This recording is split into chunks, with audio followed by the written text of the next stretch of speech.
O te volova fa talo fa tu sa mo lo mai monga le manga le via fi in o fa ma le afa minute o te ai le tu la lima e le tu tu fa wa ala Blue TV e me se fo io le porcala me fai o le di fo i va yeso TAUTAI A'E ma le wi fai volo tanto tu TAUTAI A'E ma le fia TAUTAI A'E ma le saunga le mo silio me uma TAUTAI A'E ma le loto fa afetai i le tu awa ua uli ma sau fai volo ne yaso e fa popo ni aso wele tu fo yo aso fo longa ya me se fo o tatu le taulo me o le fai ngore ni fo i yaso aso suma le lima le yo las frailes ya o le masino September lua fe lua se fulu ma le tolu fa malo atu ya i tu te ba faiva fe au manga luenga ya wa fo i le tau ava mei no tu te ba faiva le nei fo i yaso i la tau o lo faia le faiva le tau tua i la tau o lo faia faiva o ngā luenga fo i le tua vai me tua lima o ngā luenga i whalewhai ngā luenga o fisa o le malo lunga o le vasa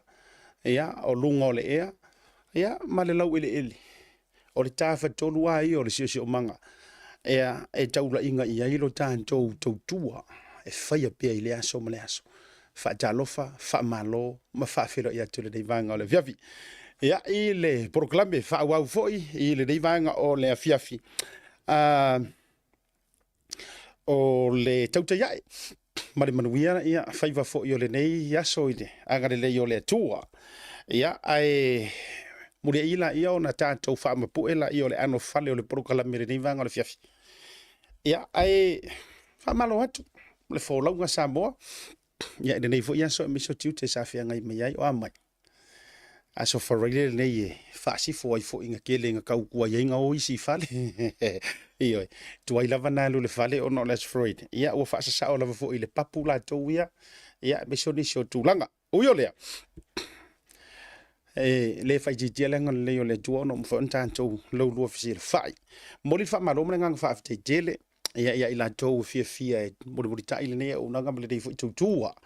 Ia mai ona tūlanga lava i so o seaso i le asong fua. A me se fo tātou tala o toto.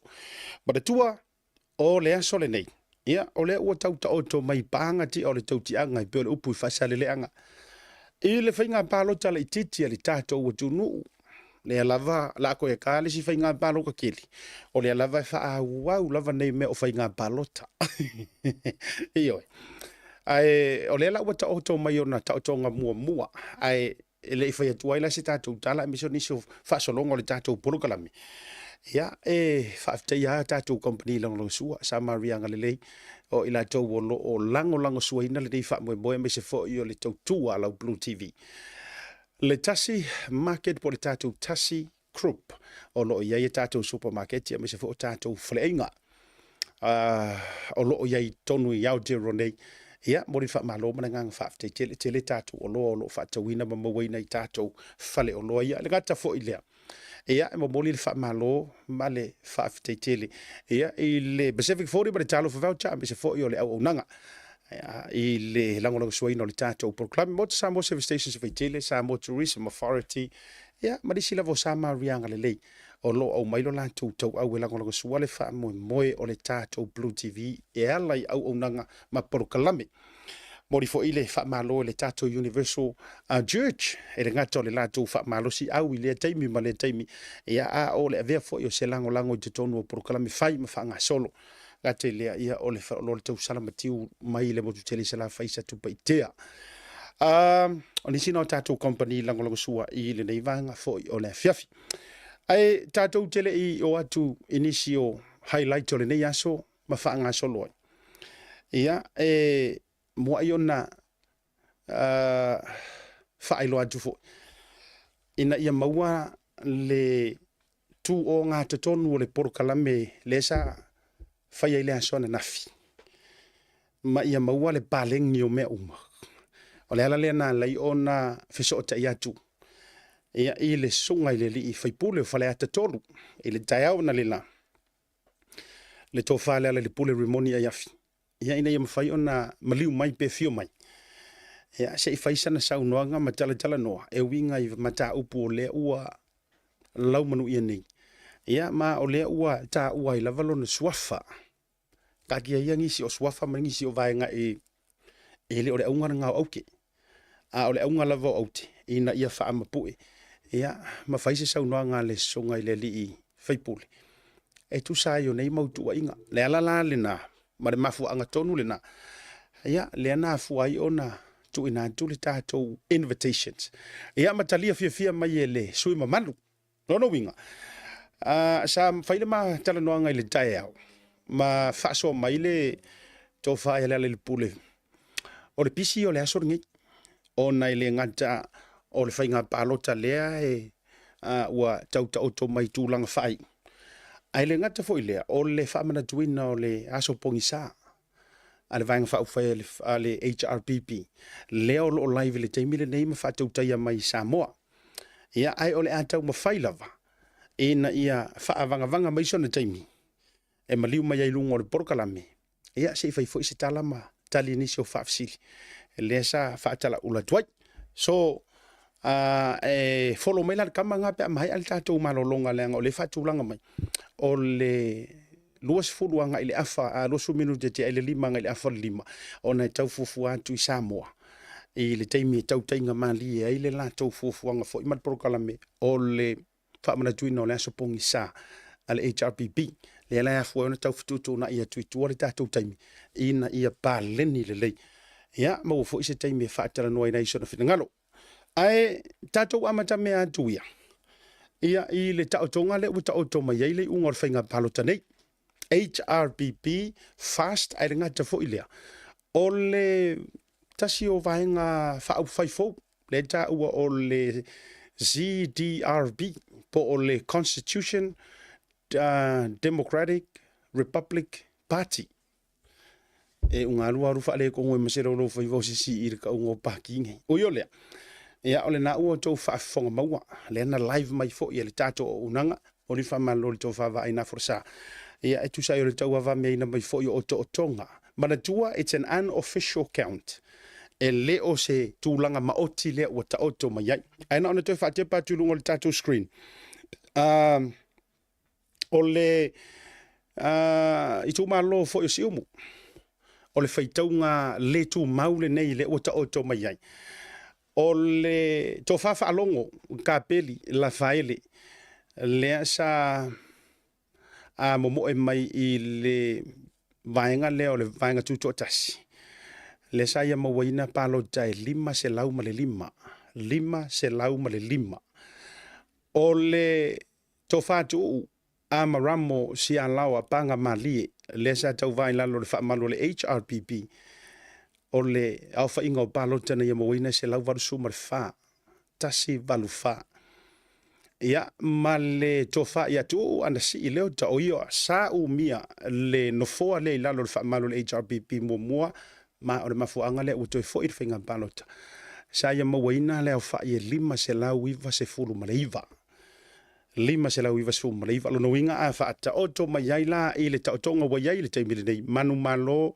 pe ua toe manu malo mai ai le tofa tu ana si I leo ta I le nofoa lea as of now I le taimile nei ia amanatua whaatua official of foi pe ia o lea soa taeao ia ona declare mai la ia lea ia ngata foi le po lea songa fua tūlanga nan tauto mai le whainga palo tali tū malo siumu tātou se antu I tū malo o vaofonoti e tonu fo isu I tau vale ana tau fetuli mai ai tūto tasi le talainga whiutangai I mea le lei brown tolu sulua ia palota sa ia mawaina tolu suma le lua o le talainga por sunga formai le au sa take na seri tau vaila lo fa malo le HRPP lua se lau mare tasi lua o tasi ia ma le talainga ia mo usiosi poe mai o le fo isa mia le no fo le I lalo le fa malo le HRPP to fo I venga palota le titi tau vaila lo fa malo le fatu to ile to sa mo utasi palota na ia mawaina fitu se lau tolu se fulu maleiva fitu se lau tolu se fulu maleiva lo no winga as of now le faitaunga wa ta oto mai ai le tu mau ua toe mano malo mai le to fa a mou si osi poe mai faisi mamao ke le vale mamao ke le vale ioe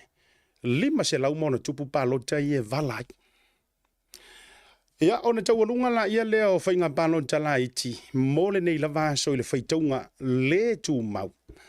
Lea ile tu malo whalea ta wha. Whalea ta wha.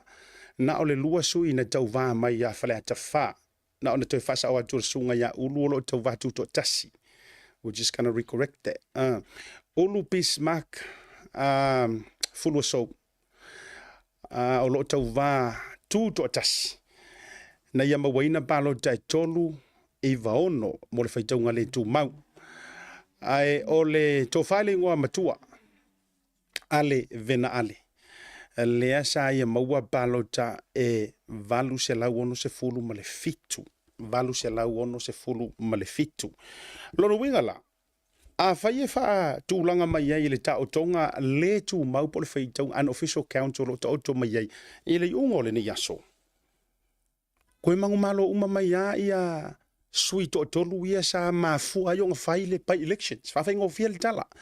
Toe manu malo uma mai lava ilalo le fa malu le fa tu le tu sa mo tasi. O le va au fonutile o toe manu malo mai mo se o si po mai. Fale ata fale o toe manu malo mai le to fale no matua ia ale vena ale. Valu se la uno sombre fitu, fatu stu sai le tuto tasi le tofa ya ulu Bismarck, tolu se la uiva suma le ono. Fai se maor valea. Ia masi umu le uto manu malo mai foi ia le tofa ya tu ana si leota. Lima se lau iva se fulu maliva. Ia ole ka kongar nga wa ia ia finga balonta laiti.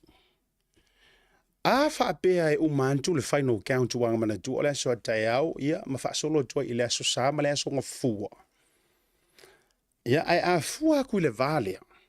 E fai mai le tu malo si umu pe ia tangia mai o le tau mai le tangata le lona lua. Le tofa ia falongo lima se lau ma le lima palota na ia maua. Ai lima se lau iva palota le sa mawaina e tu ana si ileota. Ai na o se lau le tolu ia le tofa tu o mramo longo winga a fai fua tu le fai tau ngolo ta o mai ai e iva se furu ma le fa paroka i vai ia tu o na si ileota ma le sui to ta si o mu le tofa fa longo kapeli iva se furu ma le fa ia o makua ke le o nganu mero pe fa pe fa tu se tusa ini pa lota fa pitoa lea Italia Paulanga o le vaenga lo ke vai ku pie kau feo lolo mai. A o le va le vai ia no foa o fale ata fa a me se fo o le va o fonuti mai le o lo o mua po manu malo po leadinga o lo ta yulu ia na numera. Man le o lo o lata tu iai.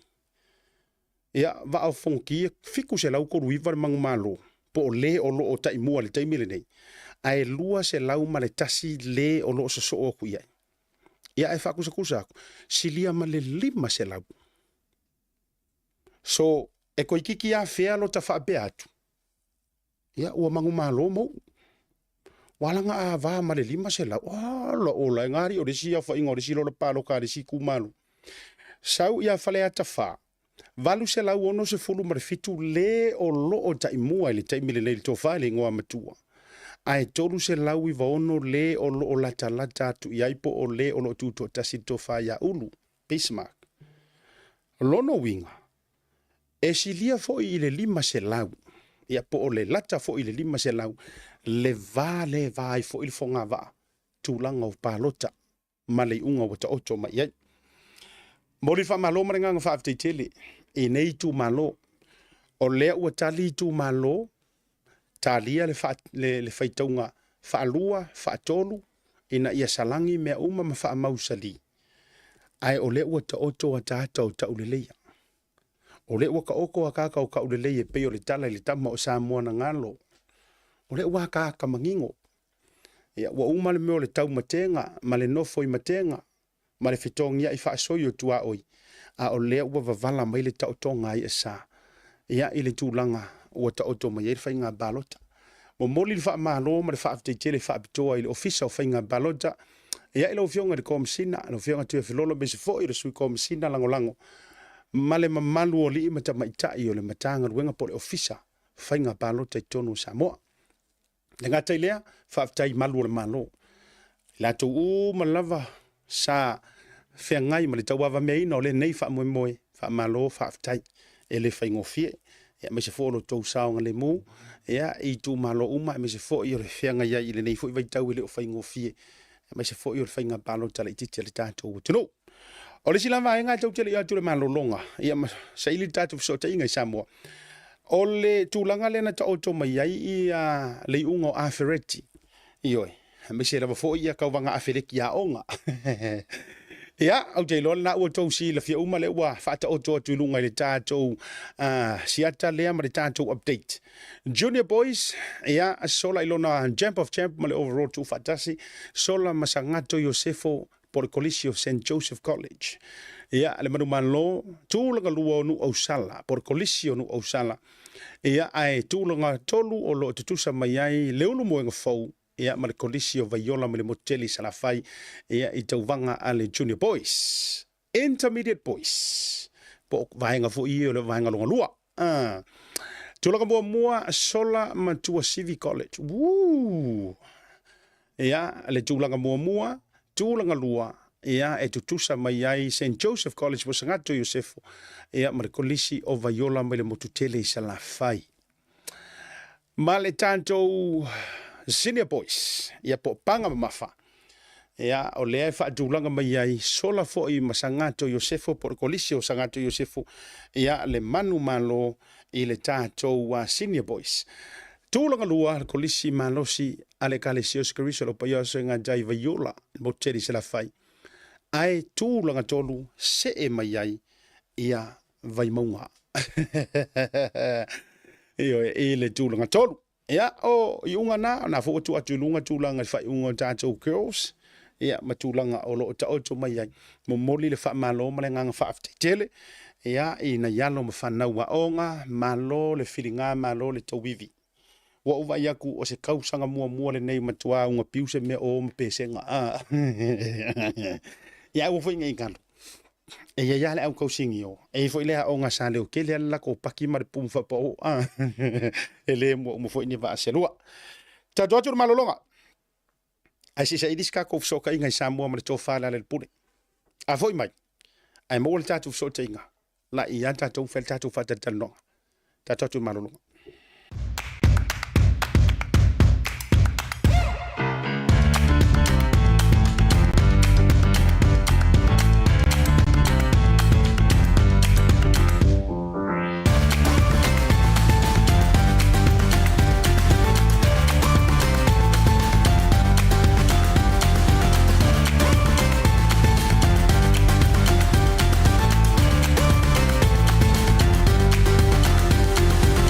Tasi Market. With 3 locations around Auckland, you can get fresh produce from farm straight to your table. Grab a bite at Tasi Pacifica Cafe or get a new look at Tasi Barbers and Salon. Tasi Market, your affordable local.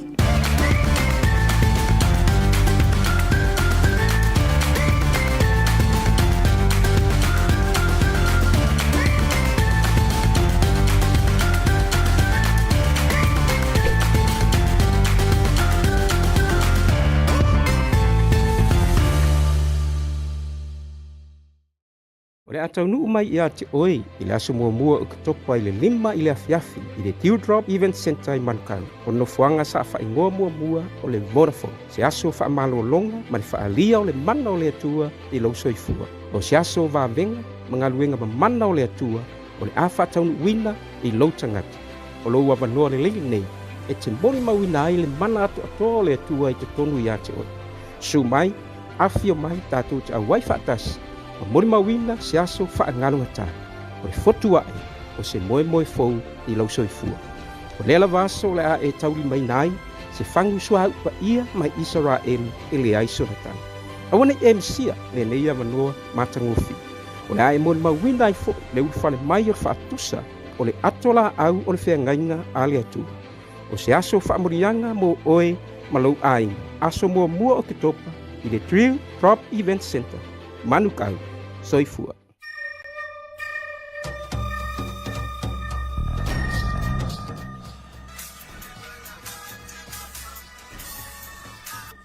Hello?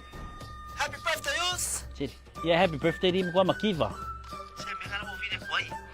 Amang yung kulos fangaw mo, makulong talo fakang celebrate si Los fangaw yung sa misina. Sorry, if you po. Ah, sorry. Ang kami ang kasi Los fangaw yung silbi po. Uso, kan yung kokong yung member fufu. Yeah, okay, so ifo, pauso. Thanks, sis. Send love to the family. Okay, bro. I love you. Love you.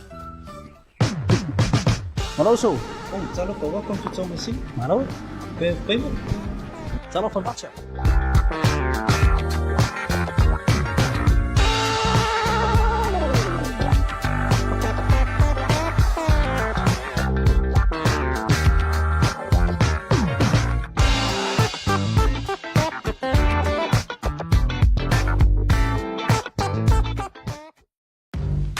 The Color Shop in Montevideo can brighten up every aspect of your life, from interior to exterior. You can change the look of any project you have, from auto to home, around the yard, and everywhere else. Bring color to life with our selection of the best paint. Come check us out, because we're more than just paint. We got bush knives and a whole lot more. We're the folks that will help you kick that drab right out. So come into the Color Shop in Montevideo. Call us on 25577 or 21527. Drop an email to cs.creston@gmail.com.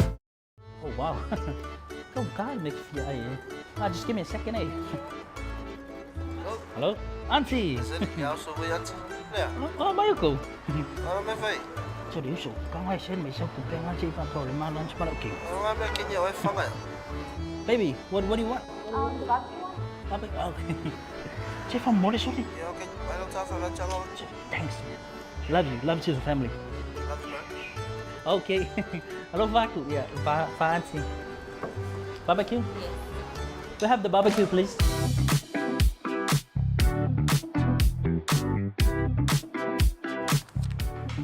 Tell off a voucher. Thanks, tell off a voucher. Do you know how much I love you? No? No.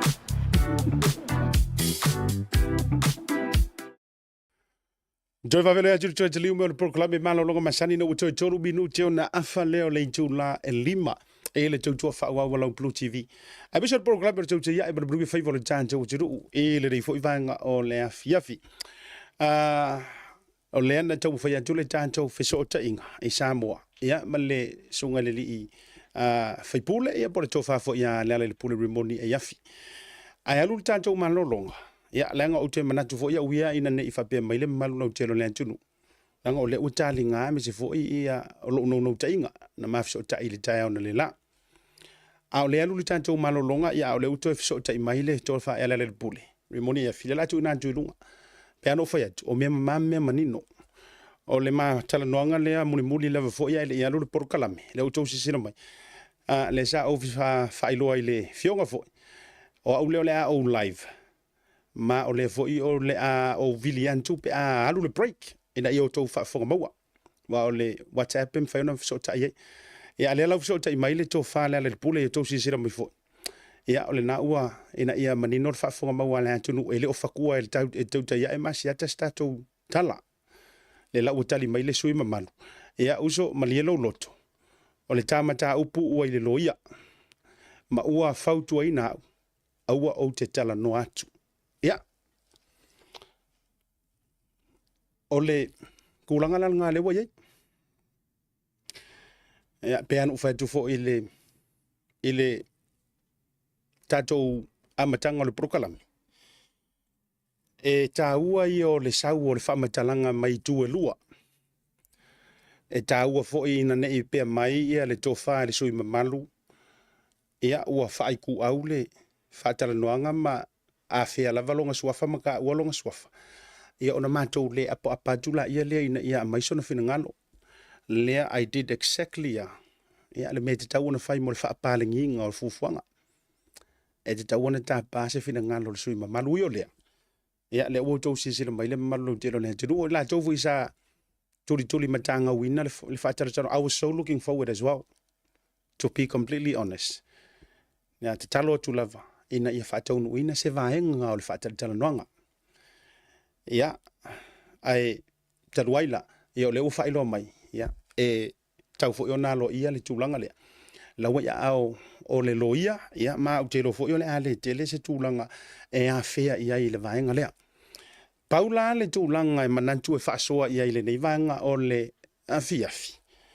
E walanga lea o kako por kalame. Ele o faya mo loia, ele o faya mo leo leo, ele o faya fai mon mamalu lau tero le tunu. Ina ia whaalolongo mamaua i lantou.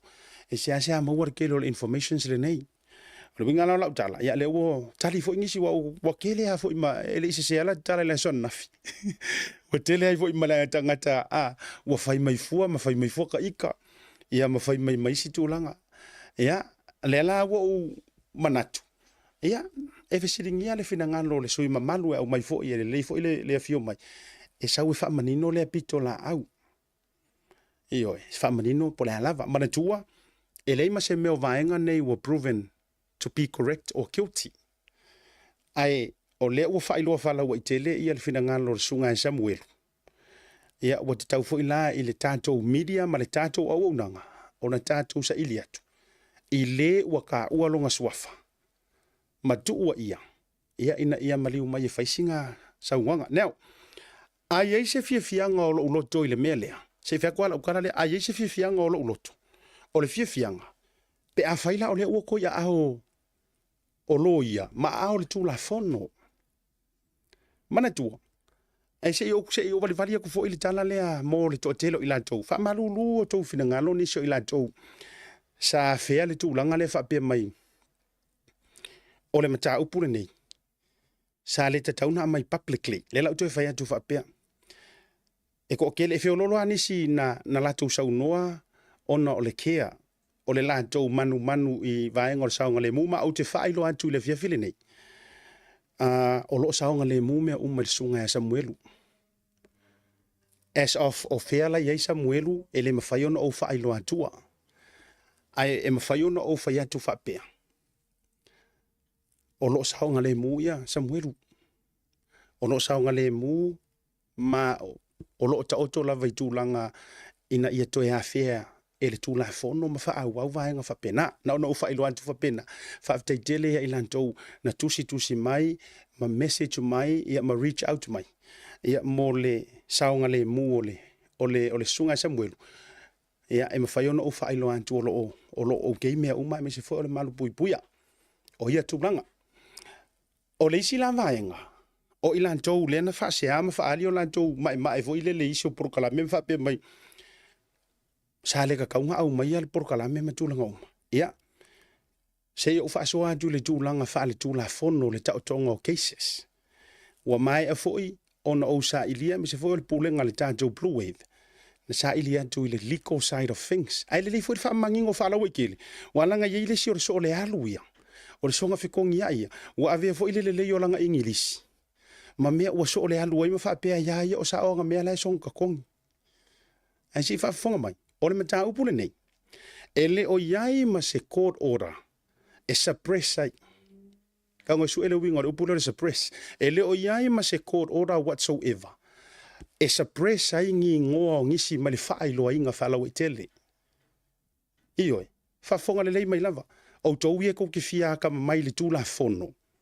Ia le ala wa utali atua o ele o se loia. Ai wa umango usa ili mai vaenga whaale loia le side lea. O le winga o lau tala. Ina ia manino ailo tau whapea mai e ma sa le kakau. Ia lesi whatu lau tala. O e sa ili. E le o iai se court order Samoa. E suppress ai ia information o pai mala whain mata. Mga kua oi. O le tali manino o komisinga o leo male matanga ruenga. Wa close le case. Ia o isi kaimi wha mai o lai open lover case. Ai le ai se mea whapea mai. O puia ma wha sa ina. Ona whaailoa whaalawa i tele ni mea. There is nothing like that. Ia wakula ngā kari. Ioi.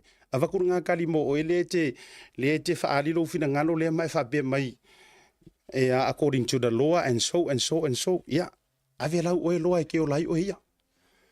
But a whapea mai e ke kangoe. E au mai se mea fuilele whaailoa mai ai. O langa mai se court order Samoa e suppress ai mea ia ma ua kalangoa inga. No. E leima se mea whapea ngā.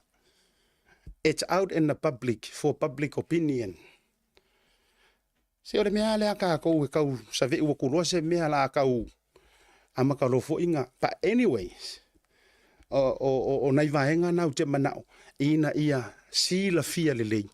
Ele mamalu lau tele o le tātou wa tunu ai maise o ila tau. Mo le saunga le mula vai o Sam, o lo o kei me uma. O nisi foi. Ia, e tau fisisili mai e ape a fair kakou. E ape a fair kakou. Por kalamena inisi foi e maise o pai mala fai e anga ka ua mai lunga le whaataritar nonga le hai. And for your information foi tātou. E uma le lei o na fai le briefing ale tātou. Por kalame ai le isauru kanga kai lunga e whaatala noina. I mea e te tau o ngā whea, ma mea e le kakau o ngā whea. Pāwhunga mai. Ai o lou lava loko fua kia ifo. E te tau talai lava, a o lai live le kakou a, lai live le camera. Ia i leila se mea fo i lele, a wa decided a o e drop mai le ingo pai malawhai, wa uma le leo na fautua ina le, so ngai asamuet. Ai a whai lava ia ua flow mai lava le tala noa masau. Ngai kuki sira sila kui sifa karangoa ngai ke ia ua mau, me palau vale palangi lunga a. E leo expecting at vanga le whai live. E tai whape nale anganga o le tūlanga whapea. E le ia fo ile whai loa tuia manino mamala mala mai. Ai o le tūlanga la le nā le tātou whaatatara noanga ma le sunga de sui mamara. Po le tō whai ale ala le pule rimonia yafi. Ia, se koe ku kasi ifo e lunga le tātou nauti lea. Langa le fisisiri mai nei niso ilan tau le whato a na tari tari al prokalame lea. O le tātou fisota inga muni muri lea lena tu ina mai. Le sa whaataritari. Ia le la ua kongeki mai le sunga ia le pule. Ia mawhapea mai, malie. Ia o le mata upu, lea na o tarosanga tuailenga ku ue lolo mai ma whaataritari noanga. Ia o la wai a ao o le leo sunga i leo loia. Ia na loia. Ia ma ua whautua ina o ia. Ia e le kakauanga koe karangoinga maka upu lea. Ia o le nana, mo niso o tau ia whato a to ai tau nuurunga le tātou a proklame. Ia, e la alea whea la le tūlanga, but overall, se whakula ofisili lea, overall, ole ase mea i lau e whaataua, ole ase mea na e maua mai i lau whaalongolongo ngā whia me sole toi au mai ngai lungo le mataupu. Now, ta tia ia le wingo la te tala. I ngoa o pai mala whai ele, it's got nothing to do with politics. Ai, mawhau tātou o te whaatu lou lava fo i mo o whaapoi li lia. Ia, i le tina, ma le tamā, ia o le sunga ia tu au, ma e whaavau. Whaapoi li lia lava ma whaamalulu atu. Ia, o te laronga fo olo ia o tole langona nau tai ina ia whaaliara. Le mea tonu fo i ma le tautonga ina ia awa fo i le mena tupu le tali. But overall ia le tātou, o fui whake ia ngafi. O le upamoni lava lea. O te whate ia in terms, so whaasoa kwa ui e lau personal experience ila sona nafi. In fact, whakao whai fo ilo se whakarangoanga fo ilele wo ke ia au in much of informations ma ale. A lo winga lau tala. La fo ilele to mai mo mai ile sona nafi. No lava ina ia tau tonu ai le aunga. O le mata upo o kausa ili. Ia ina ia tali mai. A whapea la o ia se vaenga ia te au e anoa mai le sona nafi. Ia na ona toi whangu i matanga ruenga o malu le malo. Ona nei fo, ia, o te whailo antu no tomo whai e reach out to le fionga komsina. O komo whai whaakolu le ingo vili a ngei le fionga komsina. O message fo iai inga ia si le fiama mauala o message. Whaamole pe maualava. Ia se avangoa. Se isa wai runga o lau porkalame. Tatia ia press conference lai whai. A tonu ea o ngā fo i lau kauwhangu le lau whatu temine. I am hoping whaamole mole lau fionga komsina. Pe mwhai ona whaavanga mai sina o vanoi runga lau porkalame. Ioi. E iai fo ina ia ufa afesili e fitoi tonu lamva i matanga ruenga. Whaamole lau fina ngalo lau fionga. A maua mai ia, lea fo ina maua, lea na mai mua mai na matanga ruenga lea zonga. I don't know who was behind the page lea, which is good. Ai mana ia. Pe a maua mai so tau wavanoa, ta tala mai lo tau leina. Ioi. E ona o isi o whaafisili ngai whai a kako press conference ngai whai sa mo toro e le nganga vali. ai o te mo mia lava e yai lava fesili lenga o le o mai te umala o porkalame nisi o fa mo nga mo moli mau ia e mo mia ile ta patu le ta iso tau fina ngalo le la wo to e talo sanga tu fa la wa tele a fa pe foi o e mafuta mai o se leo i lo tatu o tunu i Samoa pasi ia kula o message le fa mo le fionga komsina ia au Paulo to fa ia au Paulo Tino Filippo ia po le sui komsina po ai lava e ma fai ona a fio mai sei fai singa kalari langa e onga o te ofo lava ai le ka wange ka wifo se finga ngalo o fa auru lunga yo no matanga luenga o ke ofo ai le ka wange ka wifo se fa mo moses sei kali mai la ka mu fai aku walanga elengi ka mai ku o inga ngi ku o inga yes te lo si fatula utala le elengi ka mai ku o inga yo wa mai that even ni tangata Samoa o ilanto o leo i America. No, and I'm not making this up. Kero le fa fonga mai. Even i ilanto o lo o malu le malo au kanga ka Samoa leo i America. They reach out to me. No reach out to my yatau. Matala noa mai. Ire ku ai nga mafa male malo si ole. Ole fatala noa nga lea in terms ole tula fono. O le winga la lea inga fai akula ukala lea. A fai o lea it's a big deal. Le information le nei i alo matamali i matama whanau a Samoa la leo i Amerika. Yes, nga message marika ka fai ngoa mailo ngoa ma me uma ma o confirming o yo le malo. A lai vili mai ma tala noa mai. Ma whaapea mai, ma kaukia informations. Sa o fa so fo ila ye sa o fa so fo ye if this was in the States o le winga o kala if this was in the States ye po Australia foi aku ngu bo mangi usila ana fa apea o le kuinga information le ngai le o public mai lunga i le TV1 ia o le a uma keipo a America matulang fa pena what would be your next move o le ase move var makanga ruenga o leo ia o umanga kali mai ia. Yes. O umona tali mai ia kama whanga unge ia kungu ifafu. Ma whapea mai, it's a big deal. It's a big deal. Ora kai mine ngai ua pei o le taxi solo lo mingo ia leo. E le ngaka o le protection mor kamalea. Ia le wo whailo aku. E le ngaka o le protection mor kamalea. Ao the other side of the story. Ia. E na uwhapea ngā. E nga o le malo pipo. E nga whakawhapea ngā. Ai ana o le malo pipo e. Ia wa ufiwa kau mawhai e viri aku ia le fionga komsinga. Ino o te le mana o fo te aro le anto le la au le ngai ke whapea mai fo. Pepelo ia le o iasi so viri mai. No, ole kako porkalami. Pe ana o whai aku. E le ingi mea whaku e waku e runga. E le ai se mea fatu o te vatua i runga o le porkalami le nei. E le ai fo i se whaakupu vevesi fo i le se mea. E na o mea a noa lafa. A whapea la fo i o le te mafuta mai au o ele si e kere fia ama e o re kai milan ngai. O kaunga e musu wange ia fionga i komisinga ma ilantou. Wa tauna e musu whamole o lai lunga. O e kali mea ngai su e mai e asiata mat program. Simple as that. Leanga ele o iai se tātou suppression po se kau fio finga fo ilele. Ele o iai se mea whapea na il tūla fono lengo sa ilia kuia i Samoa. Se i vanga na la peila o mele ufe kalai meili mongi. Yeah, I honor that. E aloa ia la, me foi la o ele kaki e seal isu leo kere o koe o iai. I honor that. Leanga o la ufa mai, ka kia i le lo ia. Ia, ele pa ia la ele afi e asia kan ngā mea. But I was looking forward. Ngā matua i o umomo. Se i au mai.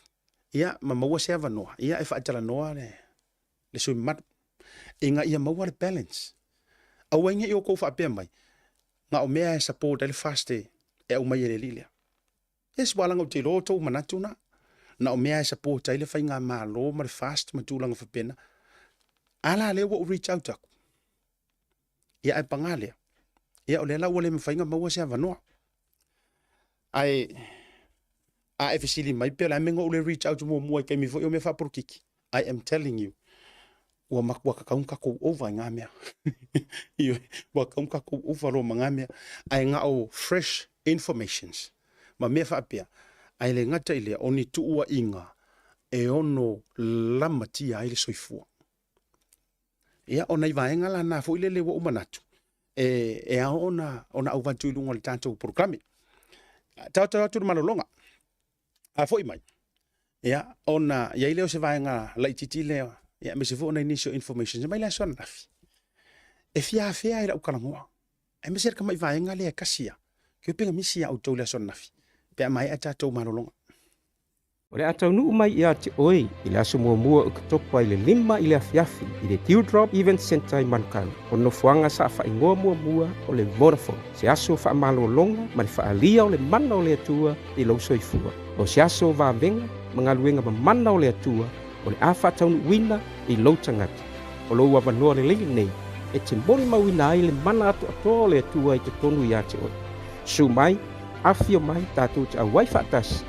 O mori mawina se aso whaangalunga tā. O le fotu ai o se moe fou i lau soifua.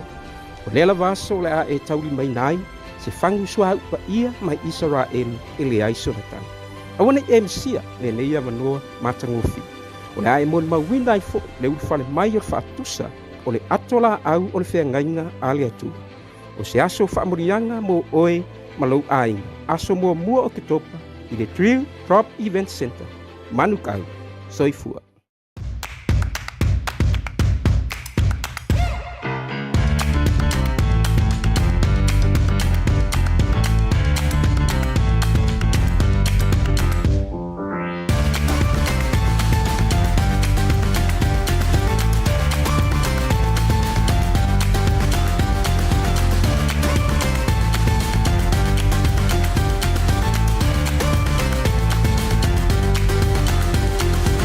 Tasi Market. With 3 locations around Auckland, you can get fresh produce from farm straight to your table. Grab a bite at Tasi Pacifica Cafe or get a new look at Tasi Barbers and Salon. Tasi Market, your affordable local.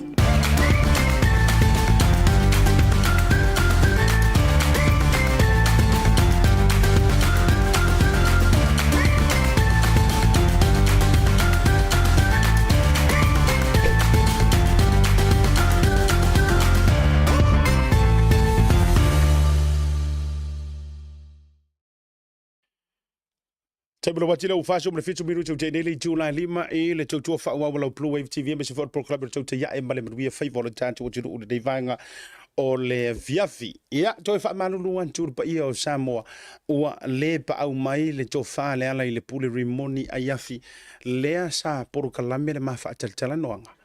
Ia, ona o le ua wha alialo na whenangalo ua fautua ina o ia ona ua o le mata upu ilana lo ia ma fautua inai o ia e le tau ona toe tala noa la ile mata upulea. E toe fo ila utala na nafi. O le kele yo o meanga mapunga mayanga ngafi. E tele fo i vaenga sa o manantu e te tau o na afi o le kele o le mga vai ma le la la ngafi i le whakarango. I lea soa na nafi. Peitai. Na o nau lava. Ia awange i maua le upu fo ile le watu umaa e maa ia au. Nau lava ia sui tonu le mata o le niu. Se i maua mai le tūlanga lea. Mai se fo i o vaenga lea na tala noa ia le songa ia Samuelu. O le vaenga la leo ke manga o e whai atua ila utala lea i le tasi o mea no o mai tauina i le asona nafi. O le saunga le songa ia Samuelu. Whaapea mai. O le kele o leo si ngia. La uvatuan mata this is from Samuelu, not from Asiata. Famai o le kele o leo si ngia. Lea involve le mea lea. Now, e ke iloa le popo lenga ilo uloko le mea lea. O le popo lenga ilo uloto wha le tangata wha salalau. O le fisilingo mera kasi. A wha apea. E mongi le ngeikala. A whaapea e sao.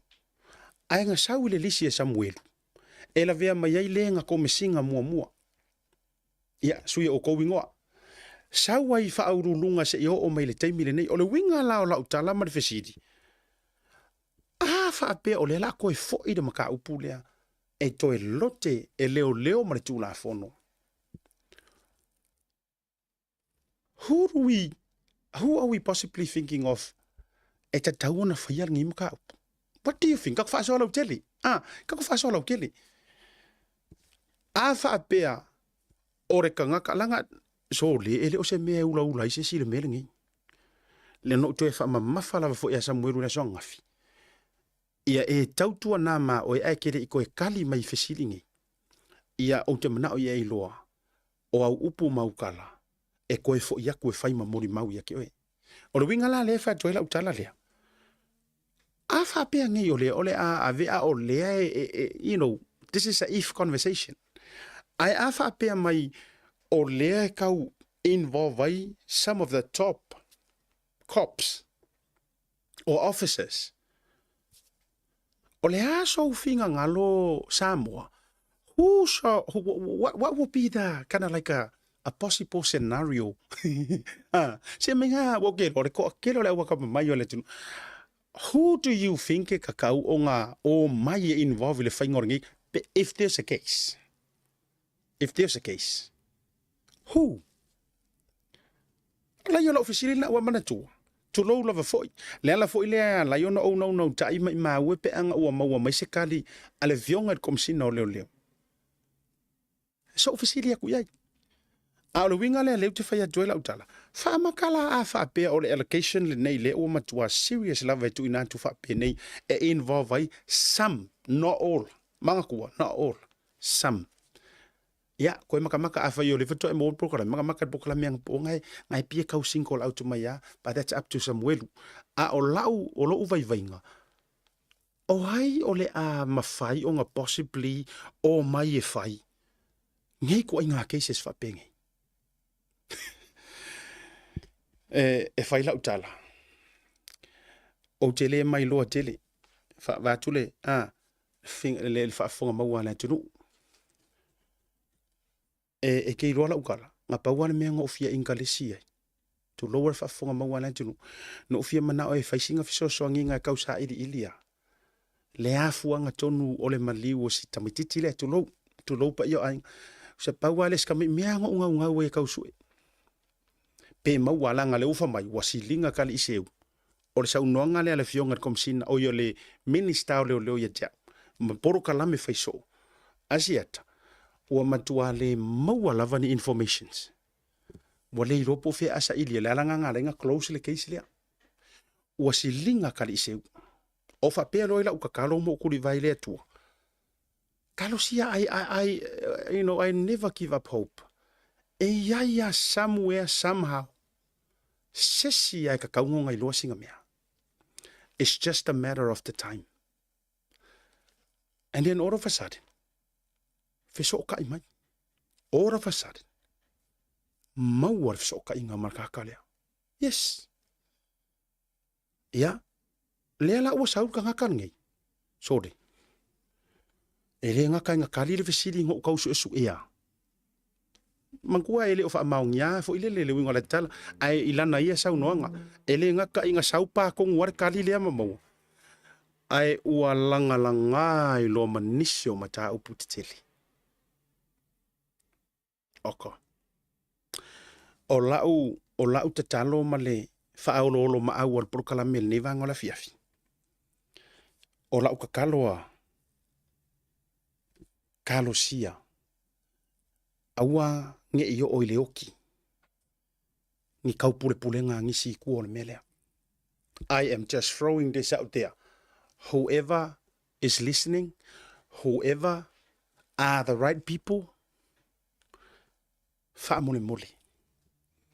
I am humbly asking, whaamole mole. Aua, ne itua ile oki. Ni kaupule pulenga o ngemea. Please. Yes, dai, ole winga ola te tala. A yeise le lau whaasoa tuana po, au te lofo. Le na wha ai loa la vai Samuelu na whina ngalo. ia wala vai site la Samuel mo ngi kai milanga ole wale ama ia le site no look forward e palengi ai meilu ngola fia firinga ai ngi upunga ukau oko mai ia sa nganga asunga Samuel wang pofa mai o ke fa fe kai ua masa a ku ngi me ngo ngofo ma pawanga ngai vai lenga isi vai nga ka ua o te lo tato e tele na tato va ai le lawa manu ka ko va ya limongi ka ure ngoa lea o ai o pai o la fai ai la ufa longo ku ile nga ma vai lenga o le saunga fa mai la na upu o ke fa fe kai la vai le nei avanoa wa leva ma o ngau ke fia sau lunga fa pea se isa sa atu la umau e nga nge ke iwa kua ya po ro ko o ma la ufanga ia fa mai lo le ma upu fa pea po o le ala vare me kupu mai kuaku pele yango mai foi malu le malo pele yango mai foi pai mala fai male kari konguinga ngaia a ua masaat ma ua fai loa le mesa fa ko uruma ngofo ma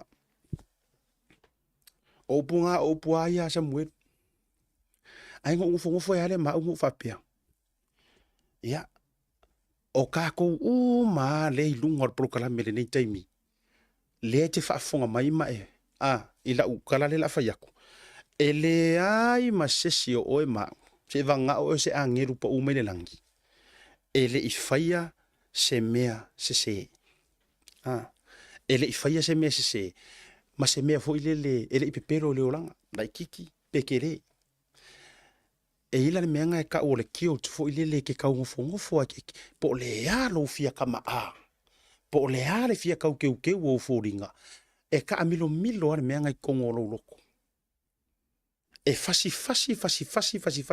e vange e eli e va ia kuwa e se e ha fainga wa ele fia ai e ui are ke le o mea ai ma kwa ele fia ai e ui le kumu o lau bank account le mea o kupe ma kwa ele fia fai fa kawa le anga o le te leo se fa lilo le wukar ngau ke ke agree le leila utala lea o ngai vai ngala ngango maua mai anga ngafir fa karango ngamar kamarea. Now I don't want to know his background. I don't want to know. I am not a police officer. Okay, they fear, su anga mi. I kilo I'll love to help. I'll le winga o la kakala le ka ki fayaku. Okay, they fear lo fo longa background pe nga bla bla bla, that's none of my business. Pa wan mele kau onga ye or kau suenga mai ngolanga involvement nga fuainga reach out to mafa pe mai. I have something to say. O lea o ke ngofo male haka akwa. Yeah. So o winga la tatala. O la uka kalo fo ilea male fau kuanga ngi por kalami. Lea tatia pe ili mo malu le malo. Ainga wo mai peli. Mau le ko vai. Tatia pea le mata upu ili mo malu le malo. Ave pe yai walanga waka kore lopo ya ave yai tulo. Pe pe ave yai. Ai okay le ro foi po yai se pa pupungi ole au mai on investigator mai fafo. A fai ole ma fai ona au mai le tato fai nga malo fa masingo mai fafo. Why not? Why not? E ke lor case lea. O ke le rating ar case lea pe ranking ar case lea o se case foi le another case. Or a random case. No. O le makua serious o allocations or case lea. Na ona fa penantu. E ta oto mai lo fo ima o te tau fo na apa tu la fono. Waka kaunga apa. A apa mai tu la fono le vaenga lea. Ai fa nga solo longi suenga. Waka kau. Ya? Ole tulanga la na le no fia fa so tu le ina maka upule. Ya ole tau nau lava fo ye. Ya ale wa pia kausa o kala fo le nga fai ya tau ta se fo ina ua. I tuai le matamatang yor sa auto mai tai fo ia le. Tu ya tu fa no fo ya tafu. O ka u kenye mai le ala tu fo mai. Ya. A upu mansan ya ifo ila tu nu na la tu ya tia fi ala kungo masia. Pi e se ale mea nga. E se ale mea na nau fu ilele ina ia tau maua. O se fisoso nginga awa ia le lau mangu i o ka avale ia nga whaapea nga so ai makai ai. A le ala ua sau a koa i mangisi o vaenga i tuatu le neima ta upu. O le tatalo. Ia, wha mole mole i lantou o loo iaile loto tau i masui. Wha mole mole i la kou ye e tua o nei mea o ai fo i lea e wha kongu e pai mala whai e o e whai ngei mea. So le, ma fau ari i o kou kai ko o lua mo kou ainga mo kou whangau. Tu lau lava. Vai le keiso nga yuso i e tu lau o utoe a whea, wawa uma. Ma fau lo loko, pe mongi pe le mongi, a o le winga o la utala, o le tūla fono. E uma i le o e kuri, whaasalanga me. O le ala le ao ngā o ia kupe, o le ala le ao ngā o nei mea uma. Ia na ona whapena atu. Ele nei fwoi vanga o le fiafi. Now, e kasi la le si kanga kale la ia au kere o lo piu ki si tati atu iele. Si ke whakua o ku. Wa te tau ona sila le whainga malo i lea vaenga. Se i whakula ukala lea. E fesili mai ai se awa fua iona na langa le media le melea. Ua lua tausanga o moe le aitu e le iala. Le ale winga o ngā mea. Ua lua tausanga ua papa ma ua le ai ngisi new informations. O le case lea. O more than 2 years. O le ala langa. I o kou whaukanga mali lie. Aia e fua whare ma fau. Mali e o le vaenga lea. Whafonga fui la Samoa. A e fua whare ma fau. I le saungoanga le nga au mai ngafi e Samuel. E le i lua la kausanga o kausu e sesi. O e tau mua mai. E le i lua kausanga o kausu e sesi. A fua, this is based on his allocations. O le e whapea kausanga, e tātou e lua tausanga o kākou pongi sa ma kausu e sesi. Ai a fua i le whaatara noanga le nga au mai le asona nafi. E le ai se lua kausanga o lafi. O lea lava nga whai mumu ngā veve ma mumu ngā whalo o aku official leo o mai avaku official leo. So there was a movement. There was a case. O lea nga ka alo solo ma fe kongi ai a kau kilo la me fa penge. E peise polo la kapir fa ngole ka fa kongi aku o kongi mai kongi aku o tongi atu yesingia. A kongi aku lesi ngia whakaro alo mai pe fua o e peisi lunga ka nga le lile fu menga tongi aku o lesi ngia ro aku o mai ai fia ro o faro limongia faro limong tulo ta vela ai kala ia kongi mai lesi ali e fa mai e uma va ko ke fong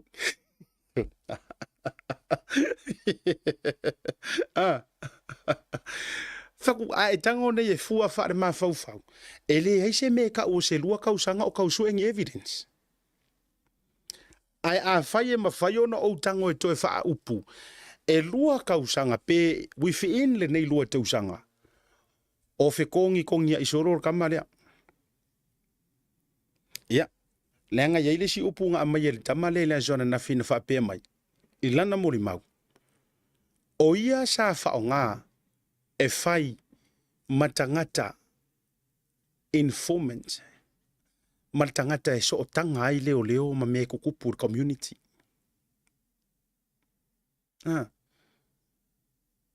Longo winga, e koi kiki a pe e a kangia mai. He is useful when they want him to be useful. Koi kiki a whape ngāre whaile au ngore mere. He is useful when they wanted to. But he is useless when they choose to. O kausa o ea kama ingangu i whaiak. Whea koe fwoi. Wa e fua wharma fau de whaonganga lea. Ia?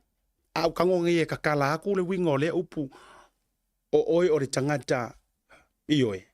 e so ka ngai I ar kula fongo ma mele ko kupur community e ala e fa nga fo ile le e ke aru fo ile le pe ke kilo nga saule lono winga o le winga la utala a fa pe ala e mai ko nga mori mau po paile nga lu e siakia a fa pe sa fo ia o ko ngara ia o ko ngara I ka unka ko wo o ka fia lima va veao pala a useful la eu fa nga lo mo fa im fa nga ai a fa pe e saura kala fa pe mai ia mo waru ai foi o ala ia o le ia kia ulpa and when they choose not to ere ia la o le vaenga la nga le ka ke kau kilo I le merea pe a fa pe e uma enga o le tau tonga sa o le na o kala le kau ke karakala ngoi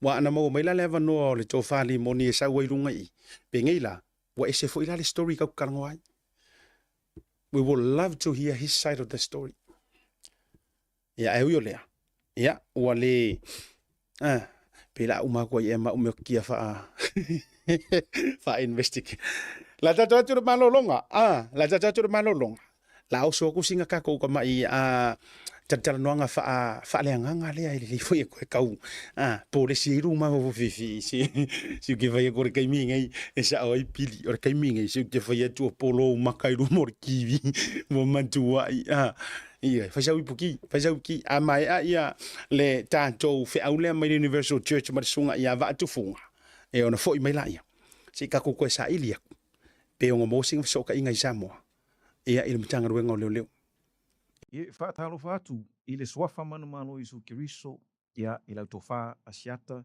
ia mara tū swata u whapenao tō whiangai ai, I le tautua a le Bluwave TV, o awina tuai le Neipo Kalame matango fie, o le TAUTAI A'E, ia vi ia le tua ono o se avanoa matango fie, o tuina mai, e whasoa ma mole tuai foi, se wha malosi mai I le ekalesia nei a le Universal Church, ia wo tō whatasi malau au na whatawa ia wa atfunga.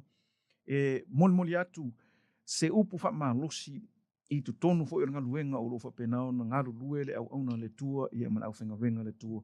E tau longo ia mau atu pia whape o iaini whawhita uli o lo o whengai molu wola whaleanganga.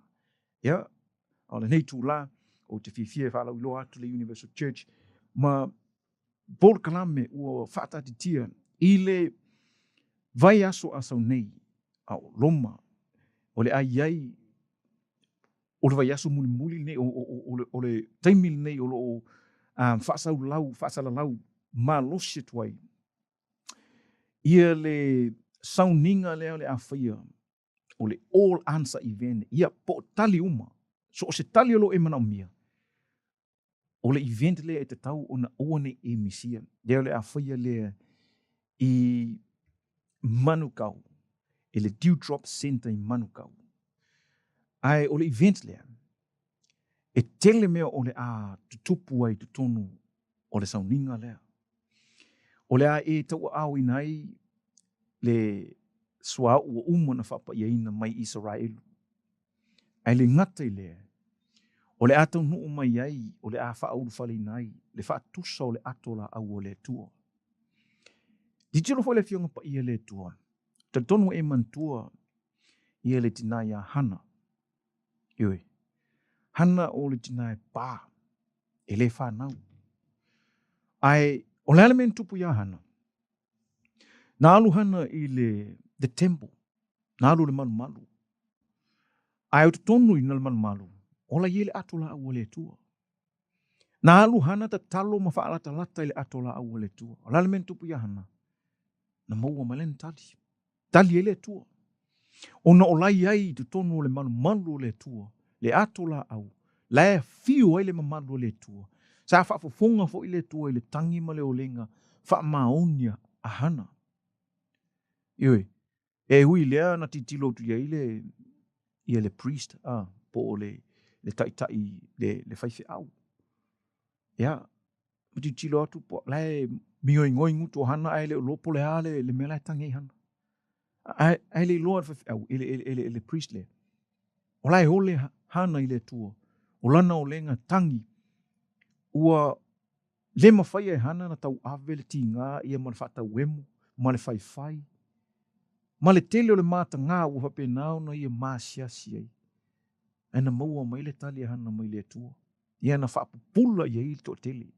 Le te tono le whionga pa ia, na i wana tusi ma wha mau. Le wawenga na tupu ia hana. Ina i whapena ona maua le to tele, o loo iai le safa po o loo iai, ia le mawhatianga le pe o le mele tupu ia hana. A whapeo oe o loo tupu ai le whawhitauli le na mau ia hana. Su mai lau wawanoa le leile nei, e te su mai ei, tātou te whaatasi, i le aso le nei o tali uma, awa o le alawa fesili o lo e mana o mi, o le ate tali o lo e sa ilia. Awa te mesia, e su mai tātou whaatasi le aso lea. Ioi, o le awha manuia le tua, o le a tali le tua, e tusai, malo mana onga, i le suafo Iesu. Pea e tantonu, e whafonga mai, i le whaasalonga lea, mo nisi whamtalanga. Coming to you on Sunday the 1st of October at 5 p.m. at the Dewdrop Event Centre in Manukau in South Auckland, the former Vodafone. A day for you to be healed and experience the power of God for yourself. A day for the miracles and wonders of God to be done in your life.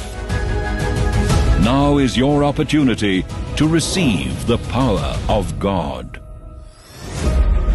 Join us for an unforgettable experience.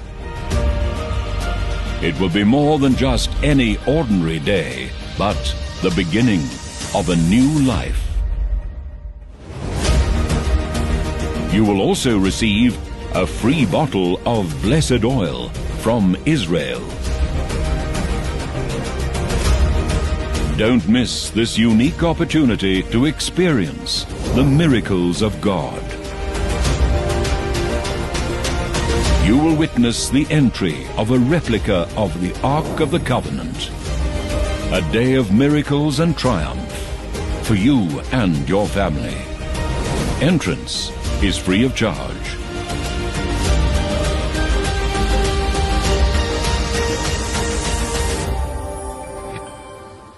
Io ia na wasi sila ni iai i le no fuanga e whatino ai. So, o lalo o lo whaasalau o lo whaali atu le QR code, a mana o le stala lo no fua, ia po fia ni so lo wainga. Taimine i tauna le stala. Ngā le scanner le QR code, ia, ona whapena lea, ona e alu e whatumu ia le form, tusi lo ingoa, ia o lau email, o lau telefoni, ia, peto fia lava nu mela lo wainga.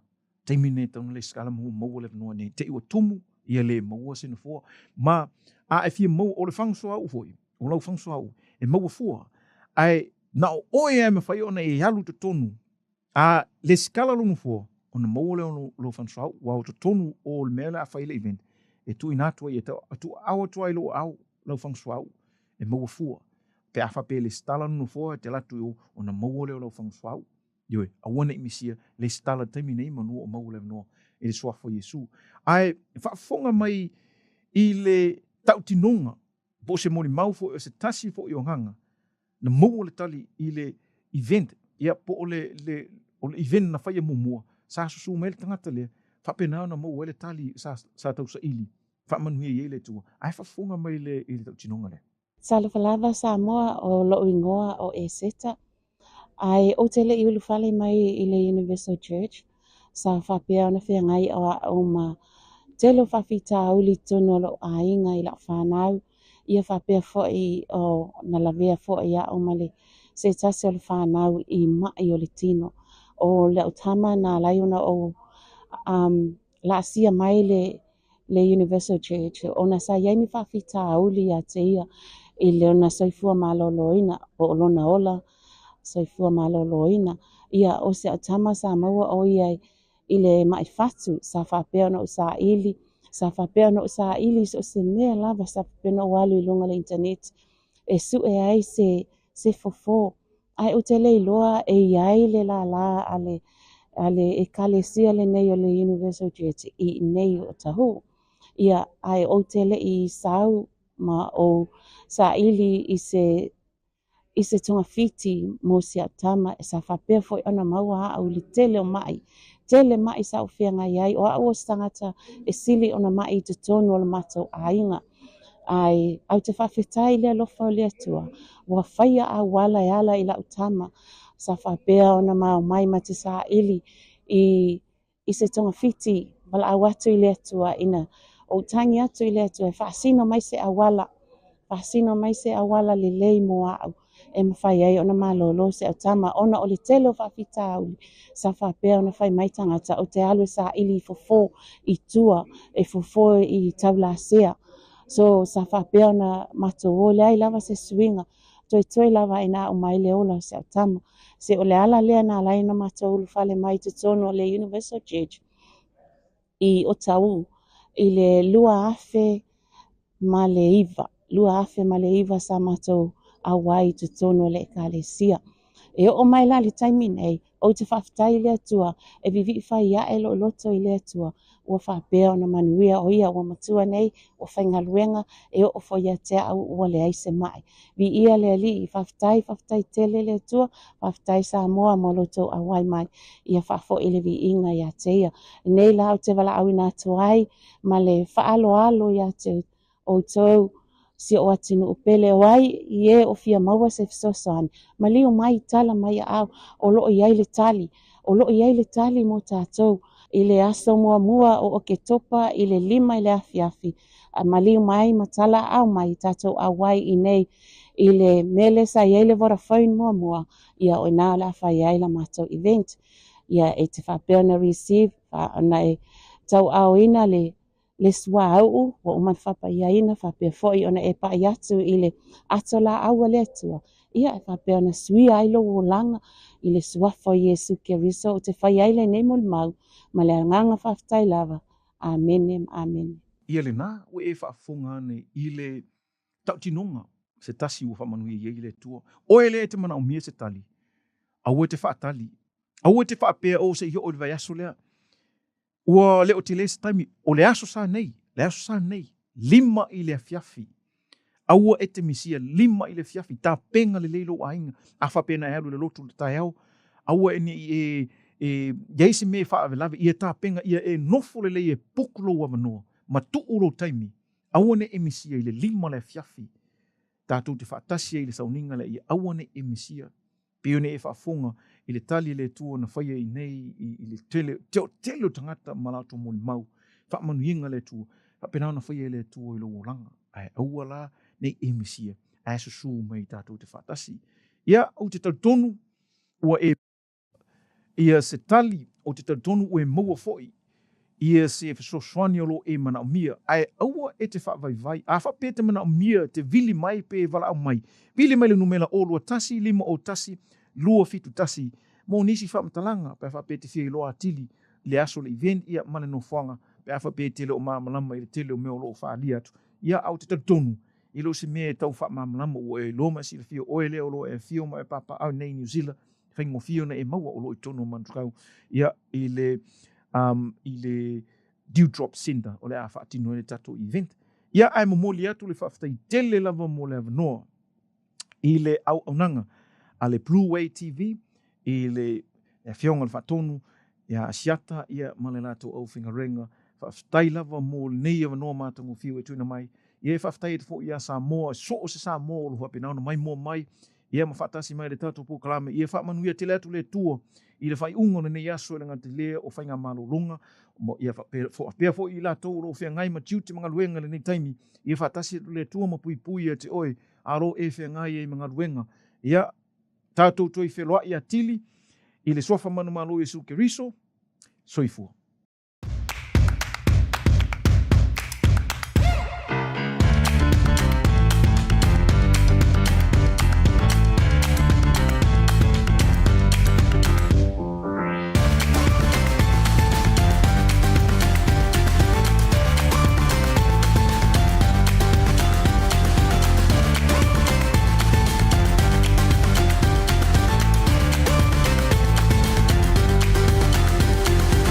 Tasi Market. With 3 locations around Auckland, you can get fresh produce from farm straight to your table. Grab a bite at Tasi Pacifica Cafe or get a new look at Tasi Barbers and Salon. Tasi Market, your affordable local.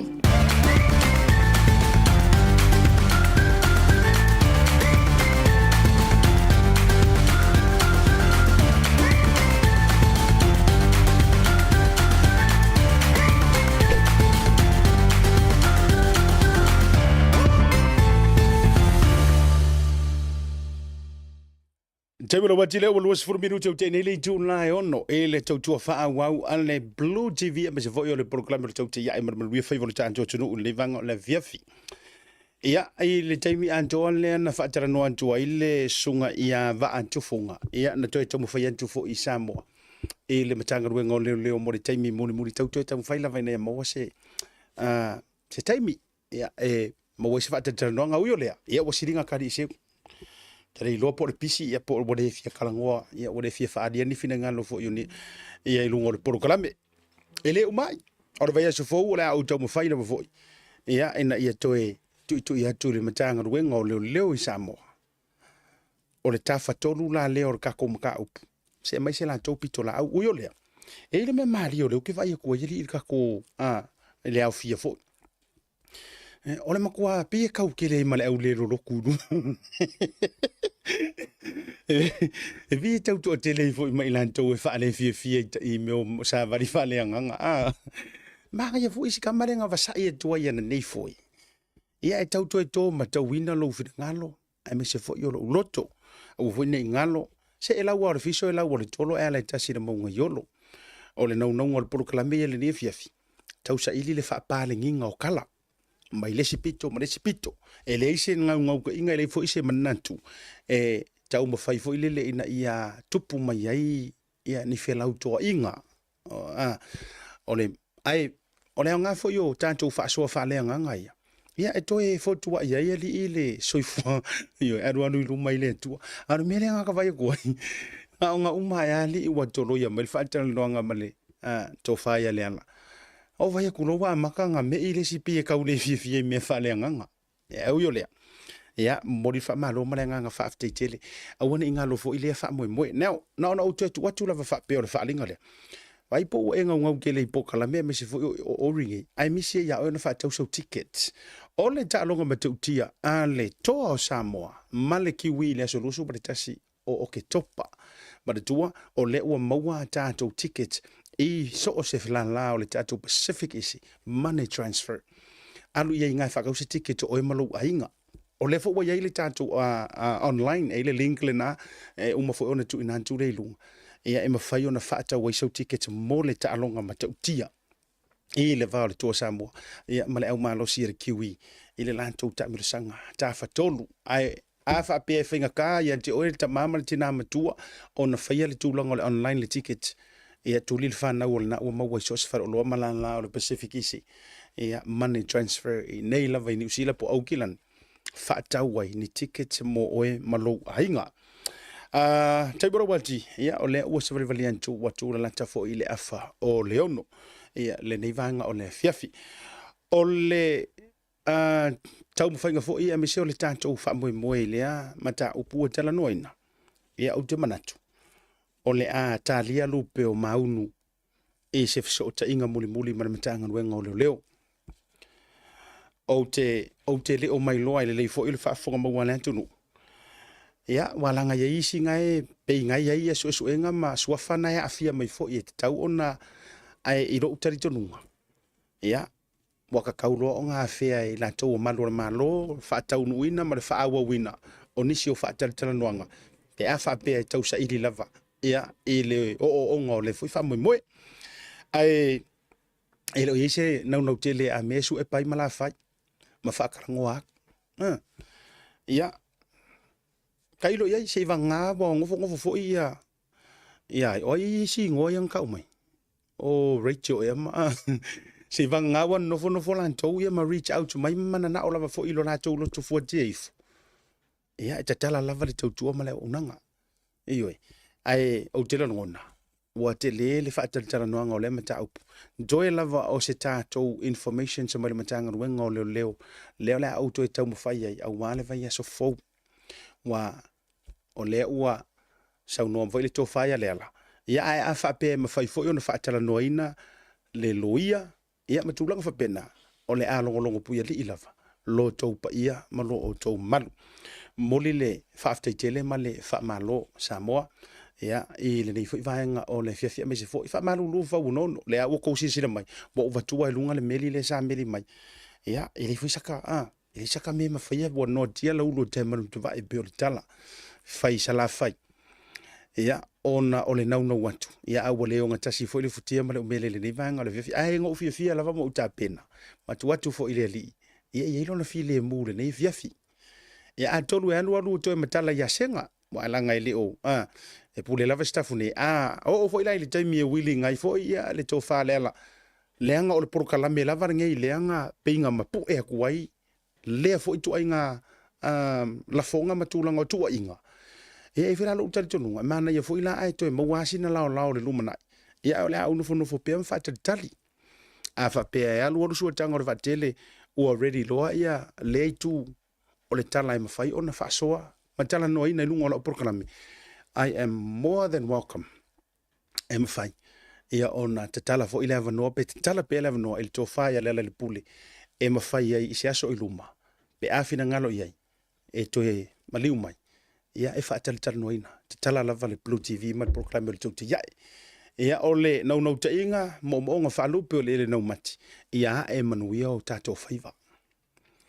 tau lunga le na proclame le ni vanga le fiafi awana I fa o le talo fina ngalo I la tau fo yo lango le fast ma lango le HRPP awana I fa o le talo fina ngalo awa fo I te talo fo I le tino o te wa fo o te le a fe tele o te le ango I le pola I motu mai tua e ye fo yo wa inga ye fo ye pele mai mana tua fo e kau ke so o koko kau ke so o ivi te fa toala tala nei e foi ni so I lantou le la sa tia ma ave le fua ma fa pe mai o le nefi o pai ma la fai o le a ma le a io se o mana tu a fe la utala muli le ia ona tau lunga le tatou por kalame o le kile yo I lantou fo ia me se I lantou le fia le nei por kalame ma I lantou o lango sua I le fia ia ke uma por kalame le nei fa pe mai langa ai wo fa o so e pai ma la fai ma ia se ma io o se o tau so al masalo ia ai more kousi la fia ia sila ngi foi o ko kangaka ngi e tua ia po ai foi la kau ia la ko ma ai nga ia pai ma la fa io ele le ka ika ka kere ifa ia ku rungo saka por kala me a me o so ka nefi o so ka kase no so ka ia pai ma la fa ai e ia tanga tana fa malele ai ko ngol mau ka fongol pale mengi ma ta ule la lang e ma ke ai nga ma pai ma la fa fatuai o to wale to te fia ma to fa pe mai wangi ngalanga mai asia kale melia ona ai onga o le nephew o la fai ma pai fa nga yanga ngoa e ko fa nga ngo kanga ia ale la ngalo ya uko onisio swafa ye afia ile melia ia e ai nga ya la fai foi ma pai ia la au tau popoto la e tau mai makau vange mai ngi o so kanga le ai ele a mai so tanga e no ti ai pro kalame le anga aka ko wolo e fai kuri makai le upule o so kanga ma fai nga ainga ia wa kaunga sa o ele ngangor ka maro sa wa cancel uma kanga ka uma wa le anga ainga uma kanga ka uma ioi e ainga uma kanga ka uma e tanga tala I fai nga malo e ainga I kanga kala I kuwa ngai e kanga kala I kuwa ngai e ainga ngai kanga kala kai ka ia malo e kanga kala I kuwa ngai e ainga I mingi ska malo e mingi ska malo e ainga I kanga kala e la HRPP e fe ainga hai ia wata tu tau te tala ma tu fa be mai le anga o lai vange e a ma o te ofo ia o tau le alofa o le ai kau vange ko e ma ko le media ia singi ka mai kiki nga la vea ku lo nga ainga mo nga paolo ma taulangi e anga fula ko manga o e ku ure isu ai ko manga nga o le lifa solo le fa por kiki malia fe no al fina ngalo ma tofa so ia o ese ia manga mea le fo o mar por kiki le fo umare por kikiringi yaso o le ua kali ku malo tawaru ngai por kalame o le ua kali ku malo le aingi fainga ai le aingi fainga ya kailo ye fai wala ngale ana na fa tau ua road show ya o me masangi ai ale fast te le lo mai lo ya ile tape nanga ia le HRPP ala tau foi fa la wi lo ai kau ke le mai lo fo le fai ungongi paloka pe o le alia e ni fa masinonga i tu atu we don't know ai a fua i ai i le unga le ka oko mai ai le palota ke lo ha umaro ulava tari tonunga malo vai vainga waka kaunga koe liu le kula fongo le o fainga paloka a fai e ova male lua se fudu a fai e ova male lua se fudu malu i lunga ka ngaka e malo ai le suika uva ta tauloa o nga auange i whakangangi su ia awa o lautala o kupe mai mau ange kupi a e fua mai lai vai ngei le faitaunga mua lea unofficial account e nga o si umua lea e iwa se furu le vaa ia ko foi le ngava ola se iwa se furu a o le vale va mai ai po le vala mai ai faleata ma le va au fonoti mai le sili po le lo taimua nga i le kudua more than 500 so ia ke aula e o ke o fora fo ia ko kalia ma sui ia le kula fo le nga e umma e le paia inga le aingi me le i ku malo o fainga o le fainga palota ma fainga kangi la a umma le paia inga o fe kangi si lafa taurunga por kalame ene nei vanga o le fiafi awana ingalo lau tapua inga le talonga le tato au le manu Samoa wa fa aolo ma awa tu Samoa tato tu fatasi ku eseia tato fainga paki ku eseia le tato fe lauto ai tu eseia le tato fe vai inga ai o mai ka kukufa kasi e lango le tato au le manu Samoa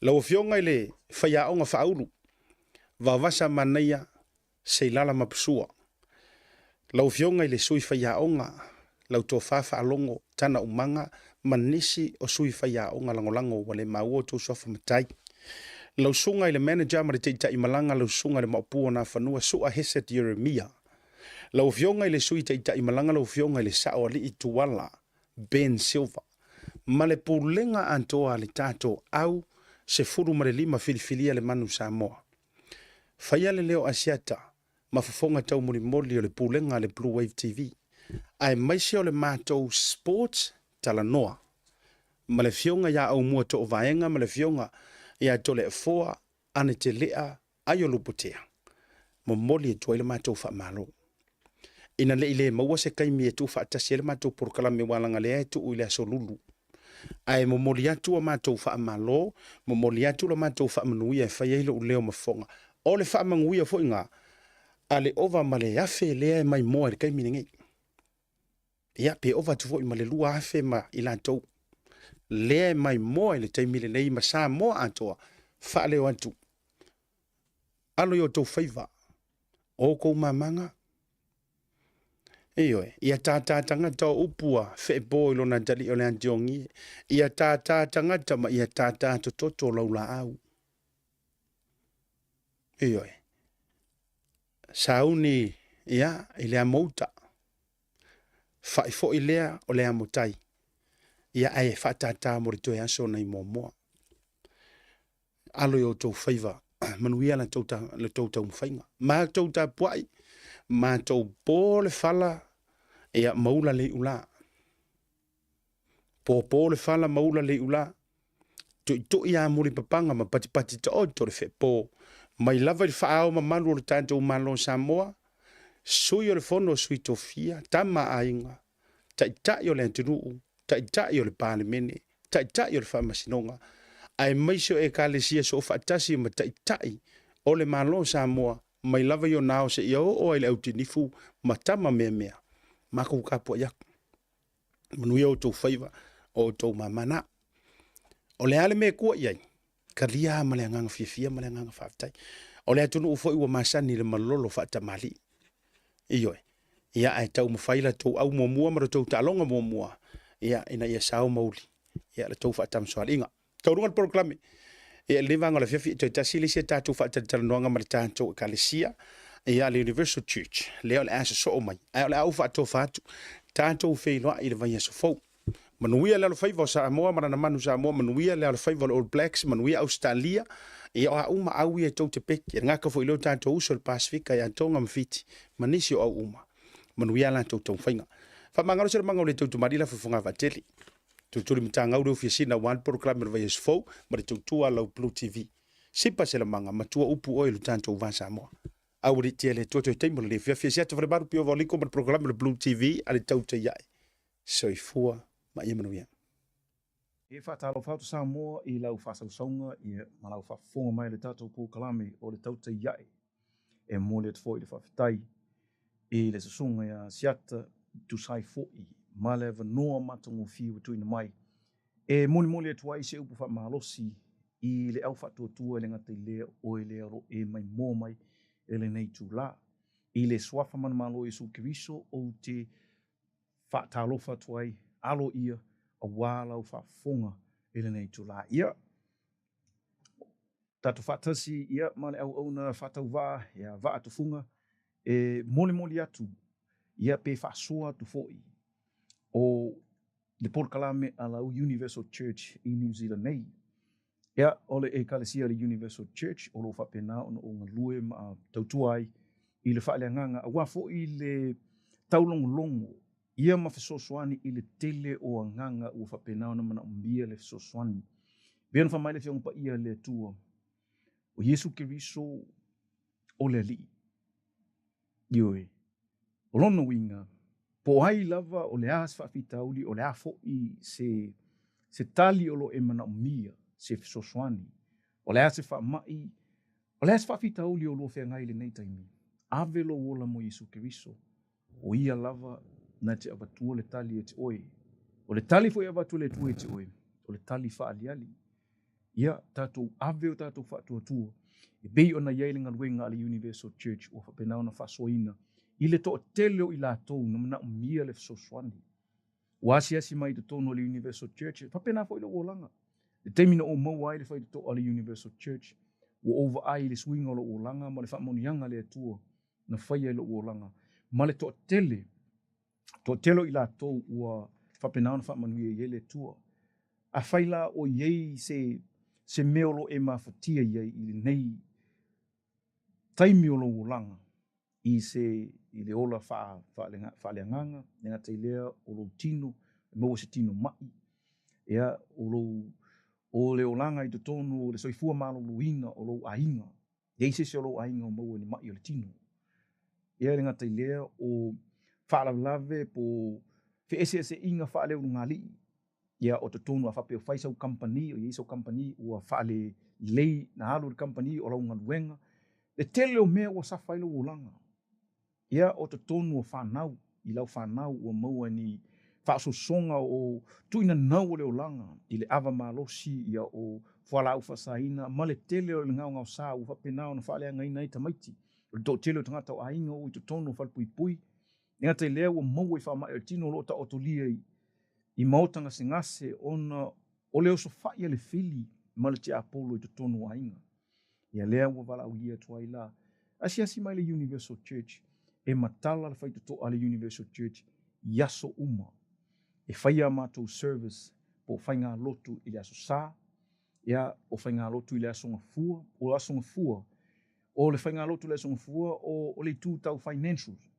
A whapeo o lo e mawhatia ke whai ngā luenga, kele o ngā luenga, kai lua, kai kolu, kai whao ngā luenga, ai e siokia, e saua le kupe halu, le si kanga uma, ke fia aia e so uma, ke kikilo kwa au, le si kupe lau kanga, le si kupe lau ako e saua malu, ia, asi mai le asongfua, o le service ngā, o le tāua ia, o le iai o le tua, i lau whaasoa, o le iai o le tua, i te tono o lau ngā luenga, e nā te pui ma leo leo, i ngā luenga o au, ngā luenga o lima, ia iai le tua, i mea umalaba o e whaia, financially speaking.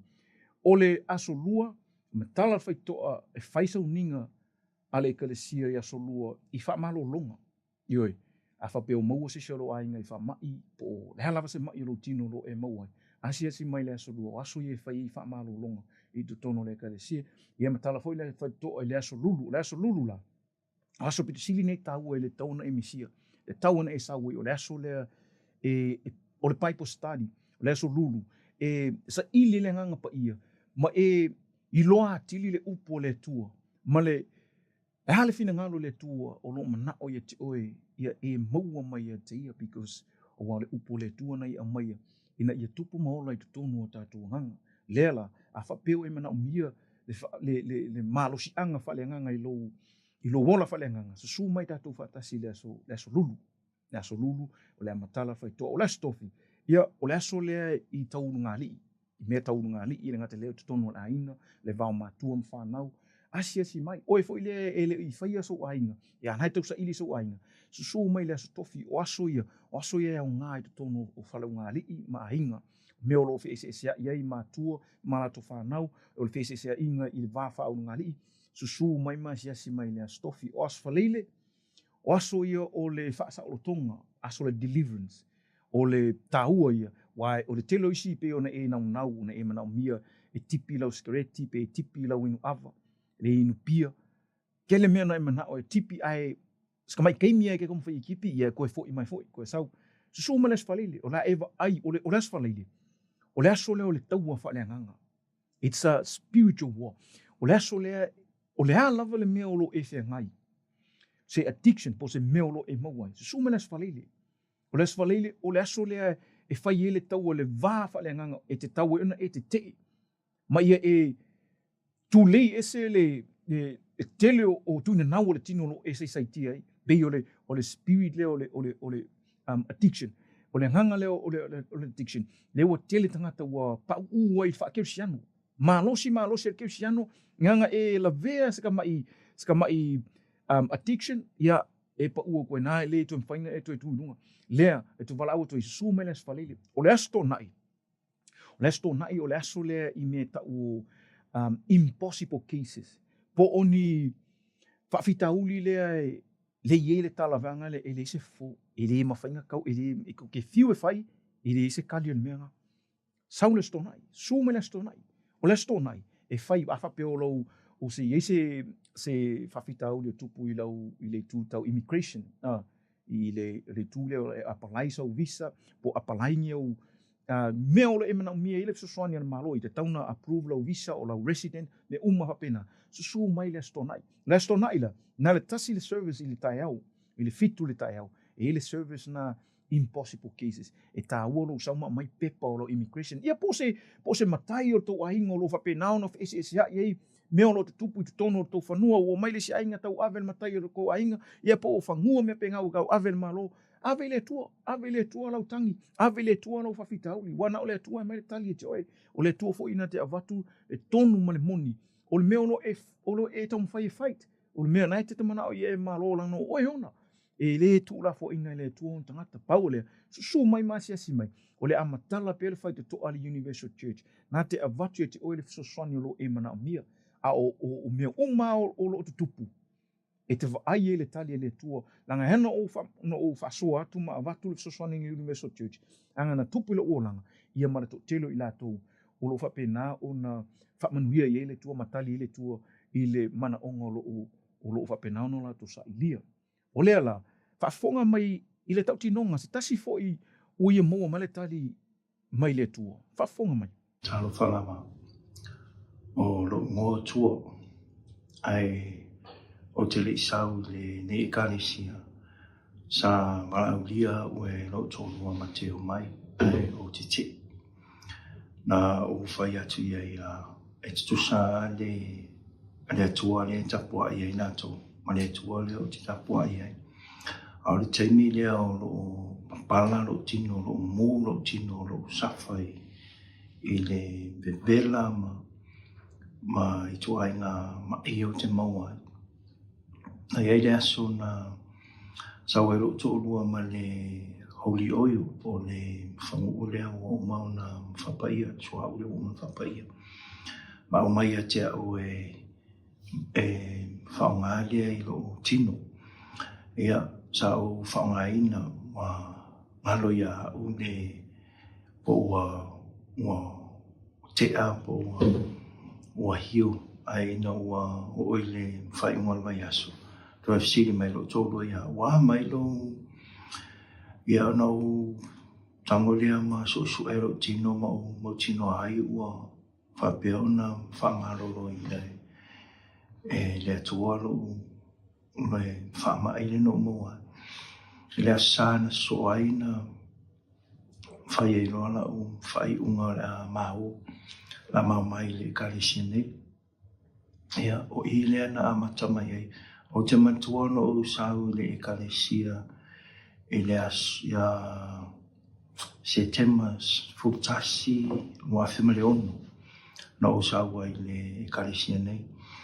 O ina amata i roa o awa o ina le whatutua ai meise o le au auna i le atua wao o whetalai le atua a whaita to te au auna atu ia te ia whapea fo i ona au auna mai ai e tato a matai e una o awa o ina le whaitau tu spaia o le tatalo o le anapongi o le whaitau langa o le sau i le loto i aso le mai aso i ma le asa ma a matona o stai i le polo inga le atua e ana i lau ngai na o lana upue ana wauna ala lea i le fupasene ai maise o lau fua e mai lo loto fu te ifo o mea i ana amata i uno o loa le mana o le atua i lo o langa no wa amata ona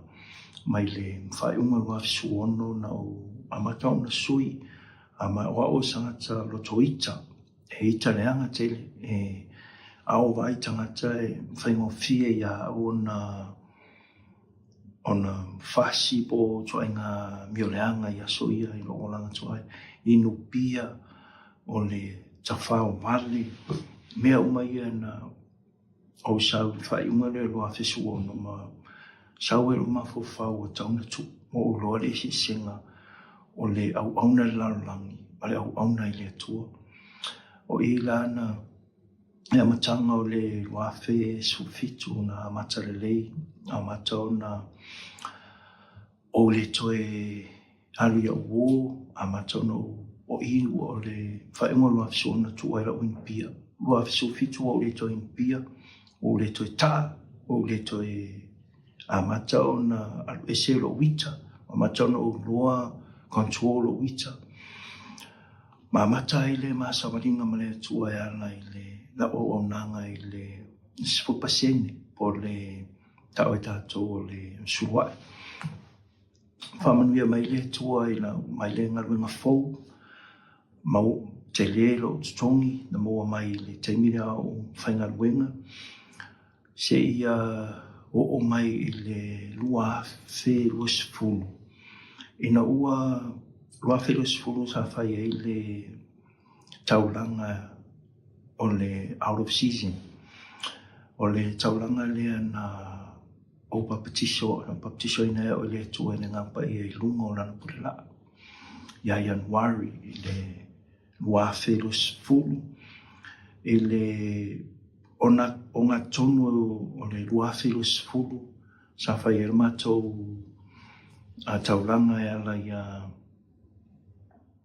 ia kitiona ma o i na whamanuia mai e le tua ia te au i le business au mai e le tua le mawhawhau o te whaonga ina e whai e business mai le iso mawhawhau a ue whai sao business i le luna o le sawalinga le ma le tua ina mai le leanga i le lei mai le ai o se mea maua male file mui jaimio o au ona lalangi le swinga wa ia nei mai le sawalinga mai jaimi nei ia le ua o foina fo ilo o wola o te au auna i le ekalesia e ala i le sosoan o le swinga le o langa mai la usawalinga mai le atua le taimi nei mai le lua fe suono na o saua e tonu tausaga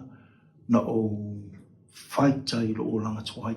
Ne le faigofia ia o le leanga o mea leanga tele loo langa no o ai. Lea na o tamawhai ave ese ina ia mawhai e lea tua o na mai ana whamonianga i lunga ia tea. Lea la temi nei ia o te le swinga o maua file mo le ainga, maua fia. Ia me se fo i o whamonianga i le me tautupe pe ona o tautana no atu i le temi mawai. Ia ai whaftai lea tua i swinga umane e le aise mea e whainga tai le tua o na suia i logo langa pea e sau motu i le tua i le swafa Yesu. Amen. Ioi, ia le nā. Beo ne e whaafonga mai i le tautinonga ia po le moni mau se tasi fo i o whatuatua, tangata whatuatua. Nā si mai su e fafo, ma su e tali i te tono le Universal Church. Ia nau e si sile o le taimi ia e te tango ai e tu ulo whatuatua, e whaatino lo whatuatua. Ona e te tiro le tali, e moua ma le tali. Ranga o le tua e whaivavenga, o le tua e alofa, o le tua e tali, so se mea lavolo e mga umia. O lai whaatali mai le tua e te oe le teime te ole mai wala au toi. Ai te le so ona ole mo i nyau mata e te talo mama ai. No, e te tauna nga e tango e tuu lau o lenga i le whaatinonga, whaatino, sa vali ai. Put your faith in action. Longa winga, tuu lo whaatuatua, i whaatinonga, whaatino lo whaatuatua. A e tari tonu, tū lunga mai sa vali sa ili fo o i o la eva ai i le tali a le tua e watu mo oi o lo e mana o mia le fsoswani. A e whaafonga mai la, o le awhaia le mātou te sau ninga pitu sili ona o te whai atu whapele tō telo tangata e le te tauna misi.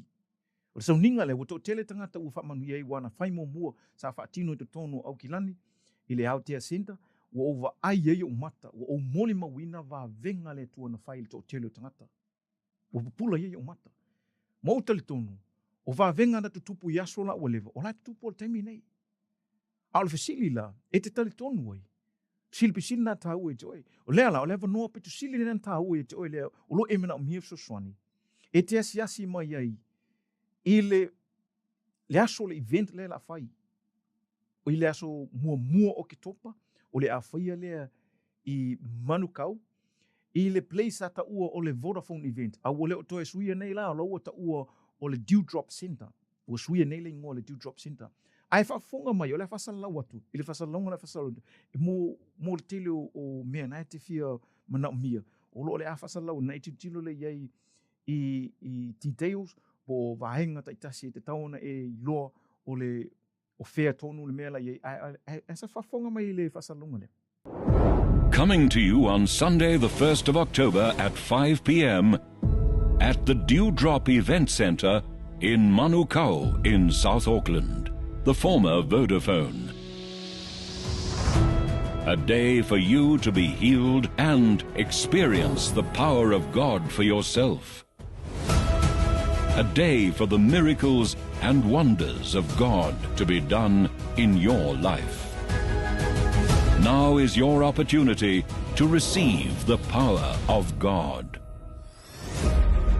Join us for an unforgettable experience. It will be more than just any ordinary day, but the beginning of a new life.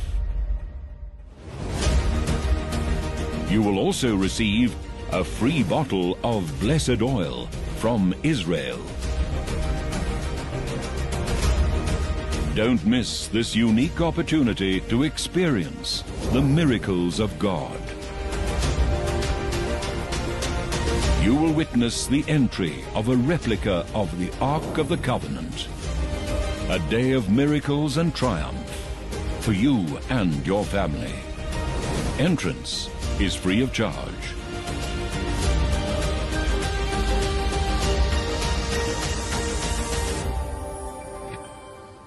Ia le nāu e whaafonga ana i le whasalonga. Ioi, o le event lea, a whapeo te mana o mia e puku launu fō. O te wala awina atu o e te tauna e le taimi nei, tauna puku launu fō le taimi nei. Ai ti tilo nei nalo le link o le ua share le QR code le e ke scan tango e bange sisi o lau whanau po ai lava sisi e whai ona ia whai scan le QR code o ngai nanu le stala lo inoa ia whape to whātanga tolo ainga ia le skala umare le skala le oile mua ia ma le skala ma le tolu pe whape to whātanga tolo ainga ia ke kaunga le skala nungu fōni ke minge a manguele i tumu ai mana o vili mai pe te wala o mai mo susuan ia vili manungu mela le o lua tasi 5 o tasi 2 fitu tasi mo whamatalanga mo lo sa ili atili ile pe whawhewna le stala no fōa langa e whaisi to tele o lata le taimi e tumu ino fōa al taimi ne le skala ki kilo ne le QR code scan ia ma le skala le no lo ainga ia pe to fia lava tangata lo ainga ini si o nya wo mo e mana mia e fio mai le skala taimi ne mo mo le no Ioi, wai o se no pit sili nen tau mo e ia aua nei e misia. Ia, e vi ai ma mo lunga pere vi ingo le tua i le nei avanoa matangofia le whaftai e tuai i le tofa ia asiata mo le avanoa matangofia ua tu ina mai. Ia aulo e whafonga mai sa moa i le nei tu la i le tātou pō kalame o le TAUTAI A'E. Le mo le tuai le whaftai te le lava ia asiata malana au whainga renga o le whapenana whengai ma tiute mga luenga i le au inatu po le whasalu inatu po le kalame tanoanga fo i o mea sa tutupu o mea o lo tutupu ia ai o mea fo i o le a tutupu ioi ai vi ia le tua mo le avanoa matangofia whaftai tele lava i lau tofa asiata mo le avanoa ia whamanuia tele atu le tua i toenga o le fiafi toenga o le ne aso ia lenga te lea o i la tau lo whapenana whafonga mai lau tele sa moa la silasi pele lo wanganga ia whamanuia atu le tua i whasausaunga ia meise o le whaafonga mai le tātou pukalame i tiute ma whaiva o lo whapena o no tō ngā rurui ei ia whatasi pele tua mo o tō i teime o uma o te toi o le tō wola i le swafa manu malo i su keriso. Amen.